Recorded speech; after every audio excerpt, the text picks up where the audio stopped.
বন্ধু আকাশ অতি উত্তেজিত হয়ে বুঝছেন, প্রেমিকারে মেসেজ দিবার যা বাবারে দেয়া লাইছে। এখন রাত করে মেসেজে লিখছে, কয় শোনা তুমি রাগ করো না, তুমি না খাইলে কিন্তু আমিও খামো না। আর এক মেসেজে লিখছে, কয় রাগ করলে কিন্তু শোনা তোমার অনেক কিউট লাগে। এখন ওর বাপে পাশের রুমে হুয়া হুয়া ওরে কল দিছে, বলা তুই সন্ধ্যার সময় আমার হাতে বইসা গাড়া বইরা ভাত খাইলি, এখন এখন কইতে চাইছে তুমি না খাইলে আমিও খামো না। আবার কইতে চাইছে রাগ করলে তোমার অনেক কিউট লাগে। তুই কিছু বলা কি গে হইছাস নাকি? এখন আকাশের কথা হই না, ওর তো মাথা মতো হ্যাং হয়ে গেছে। কই কি ব্যাপার, আব্বু আমার লগে এমনি করে কথা কইতাছে।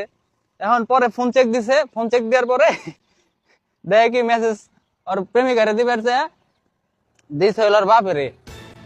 যাই হোক, পরে আকাশ মনে মনে চিন্তা করতেছে, কইতাছে হাই হেরে আল্লাহ আমার বাঁচাইছে। সামনে হইলো 14 ফেব্রুয়ারি, যদি মেসেজে লিখতাম যে শোনা 14 ফেব্রুয়ারি আইছে, চলো লিটনের ফ্ল্যাটে যাই গে, তাইলে কামটা কেমন হইতো।